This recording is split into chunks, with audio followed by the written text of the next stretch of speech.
Gaza യുദ്ധത്തിന്റെ ആദ്യ ദിനം മുതൽ തുടങ്ങിയ ഖത്തറിന്റെ സമാധാന ശ്രമങ്ങളാണ് ഒടുവിൽ ഫലം കാണുന്നത്. ഇതിനിടയ്ക്ക് പലതവണ ഖത്തറിന്റെ ശ്രമങ്ങൾ വിജയത്തിനടുത്തെത്തിയെങ്കിലും ഇസ്രായേൽ പ്രധാനമന്ത്രി ബെന്യാമിൻ നെതന്യാഹുവിന്റെ കടുംപിടുത്തമാണ് കരാർ വൈകിച്ചത്. ഗസയിൽ മരണം വിതച്ചുകൊണ്ട് ഇസ്രായേൽ ബോംബറുകൾ പറന്നു തുടങ്ങിയ 2023 ഒക്ടോബർ 7 തന്നെ ഖത്തർ നയതന്ത്ര ദൗത്യത്തിനും തുടക്കമിട്ടിരുന്നു. അമേരിക്കയും ഈജിപ്തുമായി ചേർന്നായിരുന്നു ആദ്യ മധ്യസ്ഥ ശ്രമങ്ങൾ. 2023 നവംബറിൽ ആദ്യഘട്ട വെടിനിർത്തലും സാധ്യമാക്കി. ആദ്യം 4 ദിവസവും പിന്നീട് 3 ദിവസത്തേക്കും നീട്ടിയ വെടിനിർത്തൽ കരാർ ഗസയിലെ ലക്ഷ്യങ്ങൾക്ക് ആശ്വാസമായി മാറി. വിദേശികൾ ഉൾപ്പെടെ 100-നടുത്ത് ബന്ദികളെ ഫലസ്തീൻ തടവുകാർക്ക് പകരമായി മോചിപ്പിക്കുകയും ചെയ്തു. അമേരിക്കൻ വിദേശകാര്യ സെക്രട്ടറി ആന്റണി ബ്ലിങ്കൻ ഖത്തറിലും ഇസ്രായേലിലുമായി ഒരു വർഷത്തിനിടെ ഡസനിലേറെ തവണ പറന്നു. മധ്യസ്ഥ ശ്രമങ്ങളുടെ പേരിൽ ഖത്തറിനെയും പ്രതിരോധത്തിലാക്കാൻ ഇസ്രായേൽ ശ്രമം നടത്തി. എന്നാൽ അന്താരാഷ്ട്ര വേദികളിൽ ഉൾപ്പെടെ ഗസയിൽ വെടിനിർത്തലിനും മാനുഷിക സഹായം എത്തിക്കുന്നതിനും ഖത്തർ നിലകൊണ്ടു.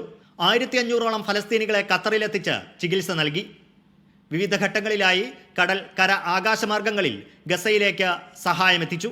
ഇസ്മായിൽ ഹനിയയുടെ കൊലപാതകത്തോടെ നിലച്ച ചർച്ചകൾ കഴിഞ്ഞ ആഗസ്റ്റിൽ വീണ്ടും സജീവമായി. എന്നാൽ ഇരുപക്ഷവും ചർച്ചകളോട് ആത്മാർത്ഥത കാണിക്കുന്നില്ലെന്ന് വ്യക്തമാക്കി നവംബറിൽ മധ്യസ്ഥ ശ്രമങ്ങൾ നിർത്തിവെക്കുന്നതായി ഖത്തർ പ്രഖ്യാപിച്ചു. അമേരിക്കയിൽ ട്രംപിന്റെ വിജയത്തോടെ ഖത്തർ നടത്തിയ ശ്രമങ്ങൾ ഒടുവിൽ ലക്ഷ്യത്തിലെത്തി. Media 1 Doha. ഗസ കരാർ നിലവിൽ വരുന്നതോടെ ഫലസ്തീനിൽ സമാധാനം പുലരുമെന്ന് പ്രതീക്ഷിക്കുന്നതായി ഖത്തർ അമീർ. രാഷ്ട്രീയത്തെക്കാൾ മാനുഷികമായ കടമ മുൻനിർത്തിയാണ് ഖത്തർ മധ്യസ്ഥതയ്ക്ക് നേതൃത്വം കൊടുത്തതെന്നും ഖത്തർ അമീർ സോഷ്യൽ മീഡിയയിൽ കുറിച്ചു. ഗസയിലെ വെടിനിർത്തൽ പ്രഖ്യാപനം ഗസയിലെയും ഫലസ്തീൻ പ്രദേശങ്ങളിലെയും ആക്രമണങ്ങളും കയ്യേറ്റങ്ങളും കൂട്ടക്കൊലകളും അവസാനിപ്പിക്കാൻ ഇടയാക്കുമെന്ന് ഖത്തർ അമീർ പ്രത്യാശ പ്രകടിപ്പിച്ചു. സ്വതന്ത്ര ഫലസ്തീൻ എന്ന ലക്ഷ്യം അരികുവൽക്കരിക്കപ്പെടാത്ത ഒരു പുതിയ തുടക്കമാണ് വേണ്ടത്. ഗൗരവപൂർവമായ ഇടപെടലുകളിലൂടെ പ്രശ്നം പരിഹരിക്കപ്പെടണം. ഗസ വിഷയത്തിലുള്ള ഖത്തറിന്റെ മധ്യസ്ഥത രാഷ്ട്രീയത്തെക്കാൾ മാനുഷികമായ കടമയുടെ ഭാഗമായി നിർവഹിച്ചതാണെന്നും അമീർ വ്യക്തമാക്കി. മധ്യസ്ഥ ശ്രമങ്ങളിൽ ഈജിപ്തും അമേരിക്കയും നൽകിയ പിന്തുണയ്ക്ക് അമീർ നന്ദി പറഞ്ഞു. Media 1 Doha. ഹമാസും ഇസ്രായേലും തമ്മിലുള്ള വെടിനിർത്തൽ കരാർ പ്രഖ്യാപനത്തെ സ്വാഗതം ചെയ്തു ഒമാൻ വിദേശകാര്യ മന്ത്രാലയം. കരാർ സാധ്യമാക്കിയതിൽ ഖത്തർ, ഈജിപ്ത്, അമേരിക്ക എന്നീ രാജ്യങ്ങളുടെ നിർണായക ശ്രമങ്ങളെ വിദേശകാര്യ മന്ത്രാലയം പ്രശംസിച്ചു. വെടിനിർത്തൽ ശാശ്വത സമാധാനം കൈവരിക്കാനുള്ള നയതന്ത്ര ശ്രമങ്ങൾക്ക് വഴിയൊരുക്കുമെന്ന് പ്രത്യാശയും ഒമാൻ പ്രകടിപ്പിച്ചു. ഗസ വെടിനിർത്തൽ കരാറിനെ കുവൈറ്റ് സ്വാഗതം ചെയ്തു. ഫലസ്തീൻ ജനതയ്ക്കെതിരായ തുടർച്ചയായ ആക്രമണങ്ങൾ അവസാനിപ്പിക്കുന്നതിന് കരാർ സഹായകരമാവുമെന്ന് കുവൈറ്റ് അറിയിച്ചു. വെടിനിർത്തൽ കരാറിനായി പ്രവർത്തിച്ച ഖത്തർ, ഈജിപ്ത്, അമേരിക്ക തുടങ്ങിയ എല്ലാ കക്ഷികളുടെയും ശ്രമങ്ങളെ കുവൈറ്റ് വിദേശകാര്യ മന്ത്രാലയം പ്രസ്താവനയിൽ പ്രശംസിച്ചു. കിഴക്കൻ ജെറുസലേം തലസ്ഥാനമാക്കി സ്വതന്ത്ര രാഷ്ട്രം സ്ഥാപിക്കാനുള്ള പലസ്തീൻ ജനതയുടെ അവകാശത്തെ പൂർണ്ണമായും പിന്തുണയ്ക്കുന്നതായി കുവൈറ്റ് വ്യക്തമാക്കി.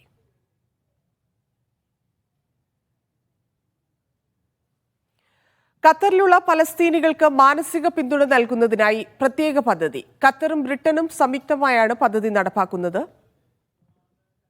ഗസയിലെ ഇസ്രായേൽ ആക്രമണത്തിൽ ഗുരുതരമായി പരിക്കേറ്റ 1500-ലേറെ പേരാണ് ഖത്തറിൽ ചികിത്സയ്ക്കെത്തിയത്. 3000 അനാഥരെയും ഖത്തർ ഏറ്റെടുത്തിരുന്നു. അഭയം തേടിയെത്തിയ ഇവരിൽ മിക്കവരും ഇനിയും യുദ്ധം വിതച്ച ഭീകരതയിൽ നിന്നും പൂർണ്ണമുക്തരായിട്ടില്ല. ഇവർക്ക് മാനസികവും സാമൂഹികവുമായ പിന്തുണ ഉറപ്പാക്കുന്നതിനാണ് ഖത്തറും ഖത്തറിലെ ബ്രിട്ടീഷ് എംബസിയും കൈകോർക്കുന്നത്. ഖത്തർ വിദേശകാര്യ മന്ത്രാലയവുമായി സഹകരിച്ച ഖത്തർ റെഡ് ക്രസന്റാണ് പദ്ധതി നടപ്പാക്കുന്നത്. ഇക്കാര്യത്തിൽ ഖത്തർ റെഡ് ക്രസന്റും ബ്രിട്ടീഷ് എംബസിയും കരാറിൽ ഒപ്പുവെച്ചു. ചടങ്ങിൽ ഖത്തർ അന്താരാഷ്ട്ര സഹകരണ സഹമന്ത്രി Maryam bint Ali bin Nasser Al Misnad, ഖത്തറിലെ British ambassador Nirav Patel, Qatar red crescent director board chairman Yousuf bin Ali Al Khater, Ghanim Al Mufta തുടങ്ങിയവർ പങ്കെടുത്തു. Media 1 Doha. ആരോഗ്യത്തിന് ഹാനികരമായ വസ്തുക്കൾക്ക് നികുതി ചുമത്താൻ ഒരുങ്ങി കുവൈറ്റ്. സാമ്പത്തിക കാര്യമന്ത്രി നൂറ അൽ ഹസാമാണ് ഇക്കാര്യം അറിയിച്ചത്. പുകയില, കോള പോലെയുള്ള ഉൽപ്പന്നങ്ങൾക്കാണ് നികുതി ചുമത്തുക. പ്രതിവർഷം 20 കോടി ദിനാർ വരുമാനമാണ് നികുതിയിലൂടെ അധികൃതർ പ്രതീക്ഷിക്കുന്നത്.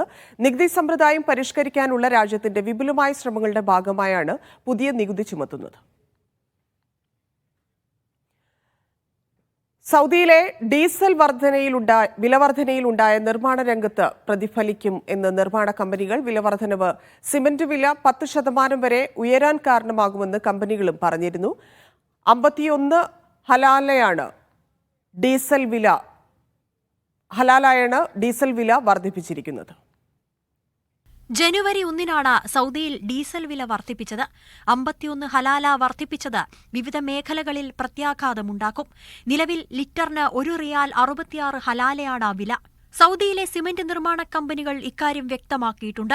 10% വരെ സിമന്റ് വില ഉയരും. ഇതോടൊപ്പം വിവിധ നിർമ്മാണ വസ്തുക്കളുടെ വിലയും കൂടാനിടയുണ്ട്. ഗതാഗത രംഗത്തെ വില വർധനവ് നിത്യോപയോഗ വസ്തുക്കളുടെ വിലകളിലും പ്രതിഫലിക്കും. സൗദിയിലെ പെട്രോൾ വില വർദ്ധിപ്പിക്കുന്നതിന് നിലവിൽ ഭരണകൂട വിലക്കുണ്ട്. പരമാവധി വിലയായ 2 റിയാൽ 12 ഹലാലയാണ് പെട്രോൾ വില. സൗദി അരാംകോയാണ് വില നിശ്ചയിക്കുന്നത്. Media 1 Riyadh. ഡ്രോൺ ഉപയോഗം സംബന്ധിച്ച മാർഗനിർദ്ദേശങ്ങൾ ഉൾക്കൊള്ളുന്ന കരട് നിയമത്തിന് അംഗീകാരം നൽകി ഖത്തർ മന്ത്രിസഭാ യോഗം. മന്ത്രിസഭ അംഗീകരിച്ച നിയമം തുടർ നടപടി എന്ന നിലയിൽ ഷൂറ കൗൺസിലിന് കൈമാറി. പ്രധാനമന്ത്രിയും വിദേശകാര്യമന്ത്രിയുമായ ഷെയ്ഖ് മുഹമ്മദ് ബിൻ അബ്ദുറഹ്മാൻ അൽ താനിയുടെ അധ്യക്ഷതയിൽ ചേർന്ന യോഗമാണ് കരട് നിയമത്തിന് അംഗീകാരം നൽകിയത്. വ്യോമഗതാഗത സുരക്ഷ, പൊതുജനങ്ങളുടെ ജീവനും സ്വത്തിനും സംരക്ഷണം എന്നിവ ഉറപ്പാക്കുന്നതിനാണ് ഡ്രോൺ ഉപയോഗത്തിൽ പുതിയ നിയമം കൊണ്ടുവരുന്നത്. ബന്ധപ്പെട്ട അധികാരികളുടെ ചുമതലകളും ഉത്തരവാദിത്തങ്ങളും നിർവചിക്കുക, ഉപയോഗം ആവശ്യമാണെന്ന് ഉറപ്പാക്കുക, ഈ മേഖലയിലെ നവീകരണവും നിക്ഷേപവും സജീവമാക്കുക എന്നിവയും കരട് നിയമനിർദ്ദേശത്തിൽ ഉൾപ്പെടുന്നുണ്ട്. രാജ്യത്തിന്റെ ടൂറിസം മേഖലയിലെ കുതിപ്പിന് വഴിയൊരുക്കുന്ന ശ്രദ്ധേയമായ നിർദ്ദേശങ്ങളും മന്ത്രിസഭാ യോഗം തത്വത്തിൽ അംഗീകരിച്ചു. വിനോദസഞ്ചാരികളെ ആകർഷിക്കുന്ന പുരാവസ്തു, ചരിത്ര, പ്രകൃതി, കാലാവസ്ഥ, പാരിസ്ഥിതിക സവിശേഷതകളുള്ള മേഖലകളെ വേർതിരിക്കുന്നത് സംബന്ധിച്ച കരട് നിർദ്ദേശത്തിനാണ് അംഗീകാരം. Media 1 Doha. സൗദിയിലെ ത്വായിഫ് ചുരത്തിലെ നിർമ്മാണ പ്രവർത്തനങ്ങൾ പുരോഗമിക്കുന്നു.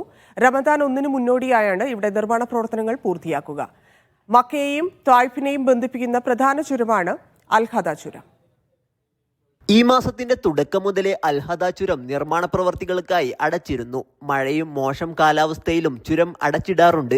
ഇടിഞ്ഞു വീഴാനിടയുള്ള പാറകളും മറ്റും ഒഴിപ്പിക്കുകയാണ് നിലവിലെ പ്രധാനപ്പെട്ട പ്രവൃത്തി. അതോടൊപ്പം പല ഭാഗത്തും അടരാൻ ഇടയുള്ള പാറകൾ ഉറപ്പിക്കുകയും ചെയ്യുന്നുണ്ട്.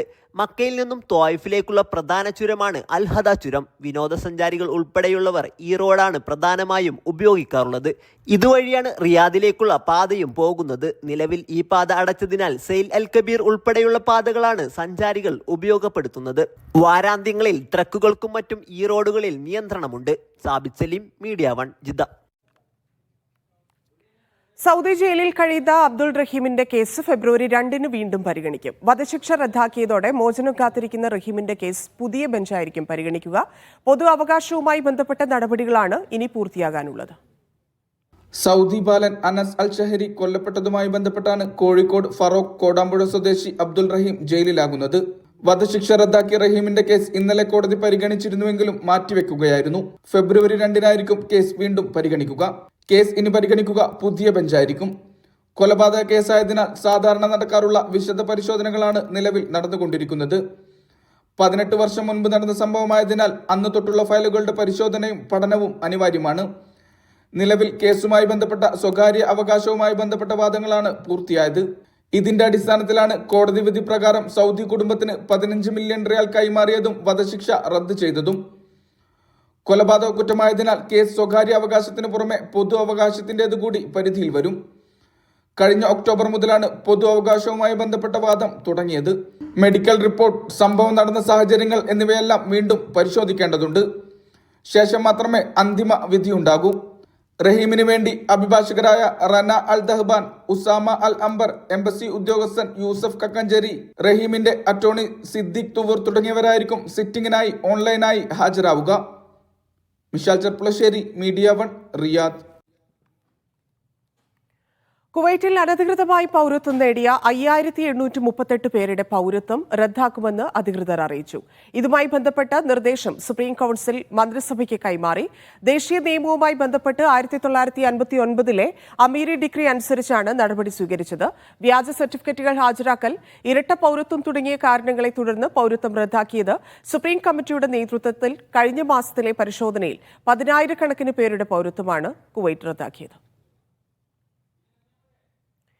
കുവൈത്തിൽ വാരാന്ത്യത്തിൽ നേരിയ മഴയ്ക്ക് സാധ്യതയുണ്ടെന്ന് കാലാവസ്ഥാ കേന്ദ്രം അറിയിച്ചു. പകൽ കാലാവസ്ഥ മിതമായതും അന്തരീക്ഷം ഭാഗികമായി മേഘാവൃതമായിരിക്കുമെന്നും പരമാവധി താപനില 20 ഡിഗ്രി സെൽഷ്യസ് മുതൽ 22 ഡിഗ്രി സെൽഷ്യസ് വരെയും കുറഞ്ഞ താപനില 6 ഡിഗ്രി സെൽഷ്യസ് മുതൽ 8 ഡിഗ്രി സെൽഷ്യസ് വരെയുമായിരിക്കും. കാർഷിക മേഖലകളിലും മരുഭൂമി പ്രദേശങ്ങളിലും മഞ്ഞുവീഴ്ച പ്രതീക്ഷിക്കാമെന്നും കാലാവസ്ഥാ കേന്ദ്രം അറിയിച്ചു. കുവൈത്തിൽ താമസ തൊഴിൽ നിയമലംഘനം നടത്തി 648 പേരെ നാടുകടത്തിയതായി ആഭ്യന്തര മന്ത്രാലയം അറിയിച്ചു. ജനുവരി 1 മുതൽ 13 വരെ നടന്ന 28 സുരക്ഷാ പരിശോധനകളിൽ 509 വിസ നിയമലംഘകരെ കസ്റ്റഡിയിലെടുത്തു. ഉപപ്രധാനമന്ത്രിയും പ്രതിരോധ ആഭ്യന്തരമന്ത്രിയുമായ ഷെയ്ഖ് ഫഹദ് യൂസുഫ് അൽ സബാഹിന്റെ നിർദ്ദേശപ്രകാരമാണ് സുരക്ഷാ ക്യാമ്പയിനുകൾ ഊർജിതമാക്കിയത്. നിയമം നടപ്പിലാക്കുന്നതിൽ യാതൊരു വിട്ടുവീഴ്ചയും ഉണ്ടാകില്ലെന്ന് അധികൃതർ വ്യക്തമാക്കി. ഒമാനിൽ ഇതുവരെ വേതന സംരക്ഷണ സംവിധാനത്തിൽ രജിസ്റ്റർ ചെയ്തത് 98,922 സ്വകാര്യ മേഖലാ സ്ഥാപനങ്ങൾ. ഇതിൽ 24,943 സ്ഥാപനങ്ങൾ മാത്രമാണ് ഈ സംവിധാനത്തിലൂടെ വേതന വിതരണം പൂർത്തിയാക്കിയത്. WPS ചട്ടങ്ങൾ പാലിക്കാതിരുന്നാൽ പിഴ ഈടാക്കുമെന്ന് മന്ത്രാലയം ഓർമ്മിപ്പിച്ചു. ബാങ്കുകൾ വഴിയോ മറ്റു ധനകാര്യ സ്ഥാപനങ്ങൾ വഴിയോ തൊഴിലാളിയുടെ വേതനം നൽകാൻ കമ്പനികളെ അനുവദിക്കുന്ന ഇലക്ട്രോണിക് ശമ്പള കൈമാറ്റ സംവിധാനമാണ് WPS. തൊഴിൽ മന്ത്രാലയം സെൻട്രൽ ബാങ്കുമായി സഹകരിച്ചാണ് ഈ സംവിധാനം ഒരുക്കിയിരിക്കുന്നത്. എല്ലാ സ്ഥാപനങ്ങളോടും രജിസ്റ്റർ ചെയ്യാൻ മന്ത്രാലയം ആവശ്യപ്പെട്ടിരുന്നു. സ്വകാര്യ മേഖലയിൽ ഇതുവരെ 98,922 സ്ഥാപനങ്ങളാണ് രജിസ്റ്റർ ചെയ്തത്. ഇതിൽ 24,943 എണ്ണം മാത്രമേ ഇതുവഴി വേതന വിതരണം നടത്തുന്നുള്ളൂ. സർവീസ് സസ്പെൻഷനും പിഴകളും ഒഴിവാക്കാൻ എല്ലാ ബിസിനസ് ഉടമകളോടും WPS വഴി ശമ്പള വിതരണം നടത്തണമെന്ന് തൊഴിൽ മന്ത്രാലയം വീണ്ടും ഓർമ്മിപ്പിക്കുന്നുണ്ട്. ചട്ടങ്ങൾ പാലിക്കാത്ത സ്ഥാപനങ്ങൾക്കെതിരെ നടപടിയെടുക്കുമെന്നും അധികൃതർ വ്യക്തമാക്കുന്നു. അതേസമയം സ്വകാര്യ മേഖലയിലെ തൊഴിലുടമകൾ WPS വഴി ശമ്പളം കൈമാറുന്നുണ്ടെന്ന് ഉറപ്പുവരുത്താൻ തൊഴിൽ മന്ത്രാലയം നടപടികൾ ശക്തമാക്കുന്നുണ്ട്. നിശ്ചിത തൊഴിൽ കാലയളവ് പൂർത്തിയാക്കി തൊഴിലാളികൾക്ക് 3 ദിവസത്തിനുള്ളിൽ ബാങ്കുകൾ വഴി ശമ്പളം കൈമാറണമെന്നാണ് നിർദ്ദേശിച്ചിരിക്കുന്നത്. നേരത്തെ 7 ദിവസം വരെ സമയം അനുവദിച്ചിരുന്നു. സ്വകാര്യ മേഖലയിലെ തൊഴിലാളികൾക്ക് വേതനം നൽകുന്നത് നിരീക്ഷിക്കുക, കരാറിൽ സംബന്ധിച്ചതുപോലെ തൊഴിലുടമകൾ കൃത്യസമയത്ത് വേതനം കൈമാറുന്നുണ്ടെന്ന് ഉറപ്പാക്കുക എന്നിവയാണ് WPSലൂടെ ലക്ഷ്യമിടുന്നത്. മീഡിയ 1 ദോഹ മാരത്തണിന് ഒരുക്കങ്ങൾ പൂർത്തിയായി. നാളെ നടക്കുന്ന മാരത്തണിൽ 140 രാജ്യങ്ങളിൽ നിന്ന് 15,000 പേരാണ് പങ്കെടുക്കുന്നത്. ദോഹ കോർണിഷ് വേദിയാകുന്ന ദോഹ മാരത്തൺ നാളെ രാവിലെ 6 മണിക്കാണ് തുടങ്ങുന്നത്. 140 രാജ്യങ്ങളിൽ നിന്നുള്ള പ്രൊഫഷണൽ, അമച്ചർ ഓട്ടക്കാർ പങ്കെടുക്കും. 42 കിലോമീറ്റർ ദൈർഘ്യമുള്ള ഫുൾ മാരത്തൺ, 21 കിലോമീറ്റർ ദൈർഘ്യമുള്ള ഹാഫ് മാരത്തൺ എന്നിവയ്ക്ക് പുറമെ 10 കിലോമീറ്റർ, 5 കിലോമീറ്റർ എന്നീ ഇനങ്ങളിലും മത്സരമുണ്ട്. ഷെറാട്ടൺ ഹോട്ടൽ പാർക്കിൽ നിന്നും തുടങ്ങുന്ന മാരത്തൺ ദോഹ കോർണിഷിലൂടെ ചുറ്റി സ്റ്റാർട്ടിംഗ് പോയിന്റിൽ തന്നെ സമാപിക്കും. മാരത്തണിന്റെ ഭാഗമായി ഇന്ന് രാത്രി മുതൽ കോർണിഷിൽ ഗതാഗത നിയന്ത്രണവും പ്രഖ്യാപിച്ചിട്ടുണ്ട്. രാത്രി 10 മുതൽ നാളെ ഉച്ചയ്ക്ക് 2 മണി വരെയാണ് ഗതാഗത നിയന്ത്രണം ഏർപ്പെടുത്തിയിരിക്കുന്നത്. Media 1 Doha. 31 വരെ രാവിലെ 8 മുതൽ രാത്രി 8 വരെ പ്രവർത്തിക്കും. ആളുകളുടെ തിരക്ക് പരിഗണിച്ചാണ് സായാഹ്ന സമയം ദീർഘിപ്പിച്ചത്. വിദേശികളുടെ ബയോമെട്രിക് രജിസ്ട്രേഷനുള്ള സമയപരിധി ഡിസംബറിൽ അവസാനിച്ചിരുന്നു. നിലവിൽ 1.5 ലക്ഷത്തിലധികം വിദേശികളും 16,000 കുവൈത്തികളും ബയോമെട്രിക് രജിസ്ട്രേഷൻ നടത്താനുണ്ട്. രജിസ്ട്രേഷൻ പൂർത്തീകരിക്കാത്തവരുടെ സർക്കാർ ബാങ്കിംഗ് സേവനങ്ങൾ താൽക്കാലികമായി നിർത്തിവെക്കും. റമദാനിൽ കുവൈറ്റിലെ സർക്കാർ ഓഫീസുകളിലും മന്ത്രാലയങ്ങളിലും ഫ്ലെക്സിബിൾ ജോലി സമയം നടപ്പാക്കും. ഞായർ മുതൽ വ്യാഴം വരെ പ്രവൃത്തി ദിവസങ്ങളിൽ റമദാനിലെ ജോലി സമയം 4.5 മണിക്കൂറായിരിക്കും. ഇതിൽ വനിതാ ജീവനക്കാർക്ക് ഷിഫ്റ്റുകളുടെ തുടക്കത്തിലും അവസാനത്തിലും 15 മിനിറ്റ് വീതം 30 മിനിറ്റ് ഗ്രേസ് പീരീഡ് അനുവദിക്കും. അതേസമയം പുരുഷ ജീവനക്കാർക്ക് 15 മിനിറ്റ് മാത്രമേ ഗ്രേസ് പീരീഡ് അനുവദിക്കുകയുള്ളൂ. ഒമാനിലെ സൗത്ത് അൽബത്തിനയിൽ നിന്ന് വൻ മയക്കുമരുന്ന് ശേഖരവുമായി 2 ഏഷ്യൻ പ്രവാസികൾ പിടിയിൽ. ഇവരിൽ നിന്ന് 100 കിലോയിലധികം ക്രിസ്റ്റൽ മെത്തും 1 ലക്ഷം സൈക്കോട്രോപിക് ക്യാപ്സ്യൂളുകളും പിടിച്ചെടുത്തു. ആന്റി നാർക്കോട്ടിക്സ് ഡിപ്പാർട്ട്മെന്റിന്റെയും കോസ്റ്റ് ഗാർഡ് പോലീസിന്റെയും സഹകരണത്തോടെ റോയൽ ഒമാൻ പോലീസാണ് പ്രതികളെ പിടികൂടിയത്. പ്രതികൾക്കെതിരെയുള്ള നിയമ നടപടികൾ അധികൃതർ പൂർത്തിയാക്കി വരികയാണ്. വംശനാശ ഭീഷണി നേരിടുന്ന ജീവികളുടെ സംരക്ഷണത്തിനും ആവാസ വ്യവസ്ഥയെ പുനഃസ്ഥാപിക്കുന്നതിനുമുള്ള ഒമാന്റെ ഇടപെടലുകൾ എപ്പോഴും മാതൃകയാകാറുണ്ട്. ഇപ്പോഴിതാ അറേബ്യൻ മാനുകളായ 54 റീം ഗസലുകളെയാണ് മുക്ഷൻ വിലായത്തിലെ കാട്ടിലേക്ക് തുറന്നുവിട്ടത്. പരിസ്ഥിതി അതോറിറ്റി ആരംഭിച്ച പുതിയ പുനരധിവാസ പദ്ധതിയുടെ ഭാഗമായിട്ടായിരുന്നു ഇത്. 75 ചതുരശ്ര കിലോമീറ്റർ വിസ്തൃതിയിലാണ് ഈ സംരക്ഷണ പദ്ധതി ഒരുക്കിയിരിക്കുന്നത്. സ്ഥാപിത പ്രകൃതി സംരക്ഷണ കേന്ദ്രങ്ങൾക്ക് പുറത്തുള്ള ഒമാന്റെ ആദ്യത്തെ സംരംഭമാണിത്. GPS-ഉം സാറ്റലൈറ്റ് ട്രാക്കിംഗ് ഉപകരണങ്ങളും ഉപയോഗിച്ചാണ് ഗസലുകളെ നിരീക്ഷിക്കുക. ഇതിലൂടെ തുടർച്ചയായ നിരീക്ഷണവും സംരക്ഷണവും ഉറപ്പാക്കും. അവയുടെ സമഗ്രമായ ആരോഗ്യ പരിശോധനയും നടത്തും. Dhofar governor Sayyid Marwan bin Turki Al സയ്യിദിന്റെ നേതൃത്വത്തിലാണ് പദ്ധതിയുടെ നടത്തിപ്പ്. റീം ഗസൽ പ്രജനന പുനരധിവാസ പരിപാടി ഉൾപ്പെടെയുള്ള മുൻകാല പദ്ധതികളുടെ വിജയത്തിന്റെ ചുവടുപിടിച്ചാണ് പുതിയ നീക്കവും. 2020 മുതൽ റിസർവിലും പരിസരത്തും വിവിധ ഗണത്തിൽപ്പെട്ട മാനുകളെയും തുറന്നുവിട്ടിരുന്നു. വംശനാശ ഭീഷണി നേരിടുന്ന ഒരു ഇനമായ റീം ഗസൽ സാൻ ഗസൽ എന്നും അറിയപ്പെടുന്നുണ്ട്. ചടുലത, നീണ്ട കഴുത്ത്, വീതിയേറിയ കണ്ണുകൾ, ഇളം നിറം എന്നിവ ഇതിൻ്റെ സവിശേഷതയാണ്. 2007 മുതൽ റബൂൽ ഗാലി മരുഭൂമിയിൽ ഇത് വംശനാശം സംഭവിച്ചതായി ഫീൽഡ് പഠനത്തിൽ കണ്ടെത്തിയിരുന്നു. Media 1, Muscat. സൗദിയിലെ അസീറിൽ തനിമയുടെ നേതൃത്വത്തിൽ കുടുംബ ക്യാമ്പയിൻ സംഘടിപ്പിച്ചു. ചടങ്ങിന്റെ ഉദ്ഘാടനം ജമാഅത്തെ ഇസ്ലാമി കേരള മുൻ അമീർ MI അബ്ദുൽ അസീസ് നിർവഹിച്ചു. മനുഷ്യജീവിതത്തെ മനോഹരവും ശാന്തവുമാക്കുന്നതിന് സഹായിക്കുന്നത് കുടുംബത്തോടൊപ്പമുള്ള ജീവിതമാണെന്ന് അദ്ദേഹം അഭിപ്രായപ്പെട്ടു. PM സ്വാലിഹ് മുഖ്യപ്രഭാഷകനായി. മുഹമ്മദ് അലി ചന്ദ്രാപിന്നി, അബ്ദുൾ റഹ്മാൻ കണ്ണൂർ, അഹമ്മദ് സലീൽ തുടങ്ങിയവർ ചടങ്ങിന്റെ ഭാഗമായി. മദീനയിൽ ഹൃദയാഘാതത്തെ തുടർന്ന് മലയാളി യുവാവ് മരിച്ചു. മലപ്പുറം പള്ളിക്കൽ ബസാർ സ്വദേശി നാസർ പലേക്കാട്ടാണ് മരിച്ചത്. താമസ സ്ഥലത്ത് വെച്ച് നെഞ്ചുവേദന അനുഭവപ്പെട്ടതിനെ തുടർന്ന് സുഹൃത്തുക്കൾ ആശുപത്രിയിലെത്തിക്കാൻ ശ്രമിച്ചെങ്കിലും വഴിമധ്യേ മരിക്കുകയായിരുന്നു. കുവൈറ്റിലെ ഹവല്ലി ഗവർണറേറ്റിൽ 41,000 വ്യാജ പെർഫ്യൂം കുപ്പികൾ വാണിജ്യ വ്യവസായ മന്ത്രാലയം പിടിച്ചെടുത്തു. അന്താരാഷ്ട്ര ബ്രാൻഡുകളുടെ പേരിൽ ലേബൽ ചെയ്ത വ്യാജ പെർഫ്യൂമുകൾ വിൽക്കുന്ന വെയർഹൌസാണ് അധികൃതർ അടച്ചുപൂട്ടിയത്. മന്ത്രാലയത്തിലെ വാണിജ്യ നിയന്ത്രണ ഡയറക്ടർ ഫൈസൽ അൽ അൻസാരിയുടെ നേതൃത്വത്തിലാണ് പരിശോധന നടന്നത്. ഉപഭോക്തൃ അവകാശങ്ങൾ സംരക്ഷിക്കുന്നതിനും വാണിജ്യ വഞ്ചനകൾ തടയുന്നതിനും ആവശ്യമായ നടപടികൾ തുടരുമെന്ന് മന്ത്രാലയം അറിയിച്ചു. ഇനി ഇന്നത്തെ വിനിമയ നിരക്കുകൾ.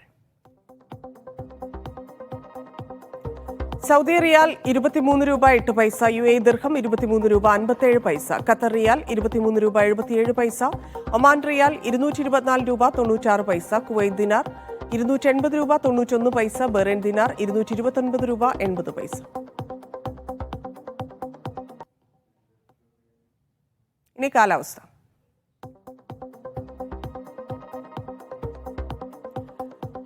കുവൈറ്റ് കൂടിയ താപനില 23 ഡിഗ്രി സെൽഷ്യസ്, കുറഞ്ഞ താപനില 8 ഡിഗ്രി സെൽഷ്യസ്. ഖത്തർ കൂടിയ താപനില 24 ഡിഗ്രി സെൽഷ്യസ്, കുറഞ്ഞ താപനില 10 ഡിഗ്രി സെൽഷ്യസ്. ഒമാൻ കൂടിയ താപനില 21 ഡിഗ്രി സെൽഷ്യസ്, കുറഞ്ഞ താപനില 14 degree Celsius. Salalah 28 degree Celsius കൂടിയത്, കുറഞ്ഞ താപനില 19 ഡിഗ്രി സെൽഷ്യസ്.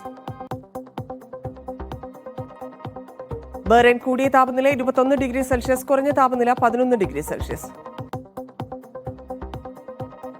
ദുബായ് കൂടിയ താപനില 25 ഡിഗ്രി സെൽഷ്യസ്, കുറഞ്ഞ താപനില 15 ഡിഗ്രി സെൽഷ്യസ്. അബുദാബി കൂടിയ താപനില 24 ഡിഗ്രി സെൽഷ്യസ്, കുറഞ്ഞ താപനില 16 ഡിഗ്രി സെൽഷ്യസ്.